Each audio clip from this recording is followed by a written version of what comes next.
ஜீவனுள்ள தேவனாகிய ஆண்டவராய் இயேசு கிறிஸ்துவின் விலையேறப்பெற்ற நாமத்தில் உங்களுக்கு மகிழ்ச்சியான வாழ்த்துக்களை சந்தோஷத்தோடு தெரிவித்துக் கொள்கிறோம். இந்த நாள் நமக்கு இனிமையாகவும் ஆசீர்வாதமானதாகவும் இருக்கட்டும் என்று சொல்லி ஆண்டவரிடத்தில் வேண்டுகிறோம். 92ஆம் சங்கீதம், அதனுடைய தலைப்பை பாருங்கள். ஓய்வு நாளின் பாட்டாகிய சங்கீதம். அப்போ ஷபாத் மீன்ஸ் ரெஸ்ட் டே. இந்த ரெஸ்ட்ல யூதர்கள் பாடுகிற ஒரு பாடல் என்று சொல்லி இந்த பாடலை நாம் கவனிக்கிறோம். இந்த பாடலை அவர்கள் பாடும் பொழுது அதில் அவர்கள் ஆரம்பிக்கும் பொழுது எவ்வாறு ஆரம்பிக்கிறார்கள் என்கிறதான காரியத்தை முதல் 3 வசனங்களில் நாம் கவனிக்கிறோம். கர்த்தரை துதிப்பதும் உன்னதமானவரே உமது நாமத்தை கீர்த்தனம் பண்ணுவதும் 10 நரம்பு வீணையினாலும் தம்புருவினாலும் தியானத்தோடு வாசிக்கும் சுரமண்டலத்தினாலும் காலையிலே உமது கிருபையையும் இரவிலே உமது சத்தியத்தையும் அறிவிப்பதும் நலமாயிருக்கும்.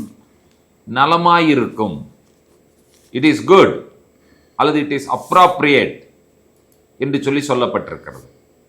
எது அப்ராப்ரியேட், எது குட்? கர்த்தரை துதிப்பது, கர்த்தரை கீர்த்தனம் பண்ணுவது, இசைக்கருவிகளோடு தேவனுடைய கிருபையை பாடி அவருடைய சத்தியத்தை அறிவிப்பது, it is good, it is appropriate என்று சொல்லப்பட்டிருக்கிறதை நீங்கள் கவனிக்கிறீர்கள். இது நல்லது. அதற்கு காரணம் நம்முடைய சிருஷ்டிகர். அது அப்ராப்ரியேட்டான இருக்கிறது, அது தகுதியானது. கேரென்று சொன்னால் நம்மோடு உடன்படிக்கை செய்த நம்முடைய மீட்பர், அவருக்கு நன்றி சொல்லுவது.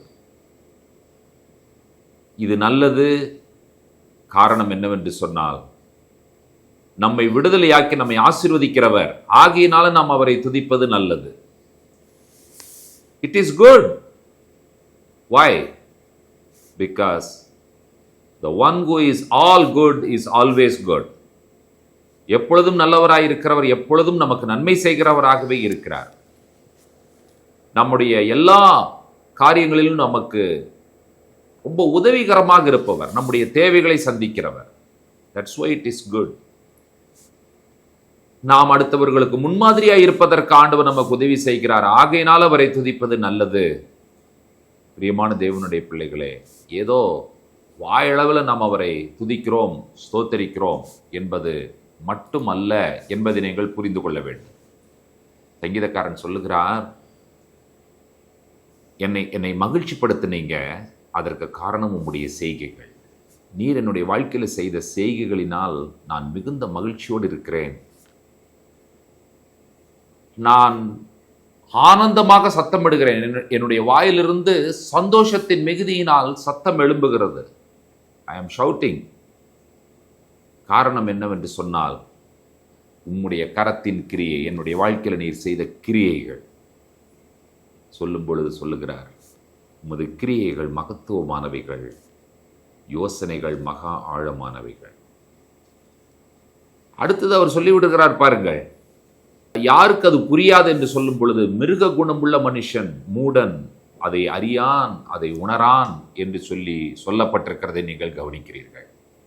பிரியமான தேவனுடைய பிள்ளைகளே, இந்த ஓய்வு நாளிலே இந்த சங்கீதக்காரன் எல்லாரும் சேர்ந்து இந்த ஓய்வு நாளிலே பாடக்கூடிய இந்த அற்புதமான பாடலிலே நீதிமானையும் துன்மார்க்கனையும் வேறுபடுத்தி சொல்லுகிறான். யார் நீதிமான்?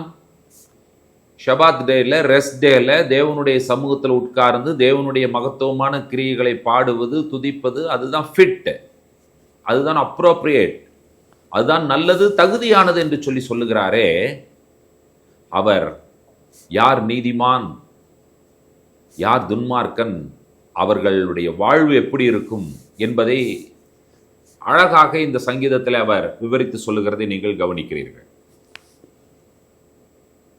நீதிமான் பனையை போல் செழிப்பான், லீபனோனில் உள்ள கேதுருவை போல வளருவான். லெபனான் என்று சொல்லப்படுகிற இடம் இஸ்ரேல் தேசத்தினுடைய வடக்கு பகுதியில் காணப்படுகிறது. முழுவதும் மலைகளால் சூழப்பட்ட இடம். லெபான் என்கிற வார்த்தைக்கு ஒயிட், வெண்மை என்பது பொருள். லெபான்னா ஒயிட். இந்த இடத்திற்கு லெபனோன் என்று பெயர் வைத்ததற்கு காரணம் என்னவென்று சொன்னால், அங்கிருக்கிற மலைகள் முழுவதும் பனியால் சூழப்பட்டு வெண்மை நிறமாக காட்சியளிக்கக்கூடிய காரணத்தினால் அந்த மலைக்கு, அந்த இடத்திற்கு லெபனான் என்று சொல்லி பெயர் வைத்தார்கள். அந்த பனி மலையிலே விளையக்கூடிய ஒரு அற்புதமான மரம் கேதுரு மரம், செடார் வுட். உங்களுக்கு தெரியும், சாலமோன் தேவாலயத்தை கட்டுவதற்கு எந்த மரங்களை பயன்படுத்தினான் என்று சொன்னால், கேதுரு மரங்களை பயன்படுத்தி தேவாலயத்தை கட்டுகிறார். லீபனோனிலிருந்து கேதுரு மரங்களை சமுத்திர வழியாய் யோப்பா மட்டும் கொண்டு வந்து எருசலேமில் போய் தேவாலயத்தை கட்டுகிறார்கள். அதையேதான் இரண்டாவது தேவாலயத்தை கட்டின செருபாபேலும் பின்பற்றினார் என்பதை நாம் அறிந்திருக்கிறோம். அப்ப இந்த செடார் வுட் ரொம்ப காஸ்ட்லியான, ஸ்ட்ராங்கான ஒரு வுட். நீதிமான் எப்படி இருப்பானாம்? பனையை போல செழிப்பான். பனை மரம் நமக்கு சொல்லவே வேண்டியதில்லை. தண்ணியே தண்ணி ஊற்ற தேவையில்லாத ஒரு மரம் பனை மரம். யாராவது பனை மரத்தை இன்றைக்கு வரைக்கும் அதற்கு நாள்தோறும் நீர் பாய்ச்சி, எரு போட்டு, உரம் போட்டு வளர்த்திருக்கிறார்களா என்கிற ஒரு கேள்விக்கு இதுவரை எனக்கு தெரிந்து யாரும் பனை மரத்திற்கு தண்ணீர் ஊற்றி வளர்த்தியதாக சரித்திரம் இல்லை. அதுவாக முளைக்கும், அதுவாக வளர்ந்து மேலே வந்துவிடும். எவ்வளவு வறட்சியும் தாங்கி நிற்கக்கூடிய ஒரு மரம் பனை மரம். எவ்வளவு பெரிய வறட்சியான காலம் வந்தாலும் நீதிமான் என்ன செய்வான் என்று சொன்னால், அந்த வறட்சியிலும் செழித்து வளருவான். நீதிமான் கடுமையான பனி சூழப்பட்ட மலையில் கூட கேதுரு மரம் மிக அழகாக ஓங்கி வளர்ந்து அது பலனை கொடுப்பதைப் போல, கடுமையான குளிரிலும் கூட அந்த மரத்தை போல, கடுமையான சோதனையின் வேளையிலும் கூட அந்த மரத்தை போல நீதிமான் வளருவான் என்று சொல்லப்பட்டிருக்கிறதை நீங்கள் கவனிக்கிறீர்கள். ஆம் பிரியமானவர்களே, நீங்களும் நானும் நீதிமானாய் இருக்க வேண்டும் என்று சொல்லி ஆண்டவர் நம்மை விரும்புகிறார். துன்மார்க்கனை பற்றி இந்த சங்கீதக்காரன் சொல்லும் பொழுது, புல்லை போல தழைப்பார்கள், ஆனால் அவர்கள் அழிந்து போவார்கள். புல் எப்படி இருக்கும்? உடனே தழைக்கும். எப்பொழுது காயும் யாருக்குமே தெரியாது. நம்மை அறியாமலேயே அது காய்ந்து விடும். ஆம், அவர்கள் துன்மார்க்கர். ஆனால் நீதிமான் அவ்வாறு இல்லை. ஆகையினாலே நீதிமானை பற்றி சொல்லும் பொழுது, அவர்கள் முதிர் வயதிலும் கனி தந்து புஷ்டியும் பசுமையுமாய் இருப்பார்கள். இவ்வளவு அழகா சொல்லப்பட்டிருக்கு பார்த்தீங்களா? அப்ப நீதிமானுக்கு வயது வரம்பு கிடையாது என்று சொல்லப்பட்டிருக்கிறது.